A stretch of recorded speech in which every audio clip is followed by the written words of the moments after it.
ప్రపంచవ్యాప్తంగా జర్నలిజాన్ని నడిపిస్తోంది ఎవరు అంటే సెక్యులరిజం పేరుతో ఆ దేశాన్ని వ్యతిరేకించేటటువంటి వాళ్ళు ఈజీగా చెప్పాలంటే సోరోస్ గ్రూపు. నిజంగా జాతీయవాదం ఏ దేశానికి ఆ దేశం జాతీయవాదం ప్రకారం నడుస్తున్నది ఎంతమంది అంటే కేవలం 3% మంది మాత్రమే జర్నలిస్టులు ఉంటున్నారన్నట్టు విషయాన్ని ఎలన్ మాస్క్ తాజాగా with data explain చేసుకొస్తున్నారు.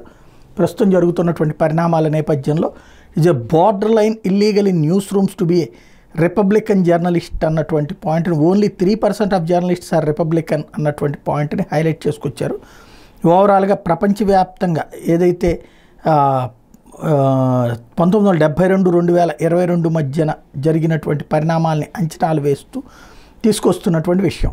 Percentage of all journalists, party affiliation, democrat, republican, independent, others అన్నటువంటిది అక్కడ దాన్ని హైలైట్ చేశారు. ఇందులో 2022 నాటికి వచ్చేటప్పటికి ఈ హయ్యెస్ట్ కేవలం 3% మంది మాత్రమే నిజమైనటువంటి జర్నలిస్టులు ఉన్నారు లేదా రిపబ్లికన్ జర్నలిస్టులు ఉన్నారు అన్నటువంటి దాన్ని టచ్ చేసుకొచ్చారు. అయితే ఇండియాలో కూడా సేమ్ పరిస్థితి ఉంది. ఇక్కడ కూడా జాతీయవాదాన్ని గురించి ఆలోచించేటటువంటి జర్నలిస్టుల సంఖ్య కేవలం 2-3% మాత్రమే ఉంది. అంటే భారతదేశపు దృక్పథంలో ప్రపంచాన్ని చూడటం, భారతదేశపు దృక్పథంలో ప్రపంచపు వార్తలని పరిశీలించడం అన్నటువంటి కోణం కరువైనటువంటి దిశలో ఇక్కడ మరొక ఎలన్ మాస్క్ల అవసరం ఉన్నట్టుంది.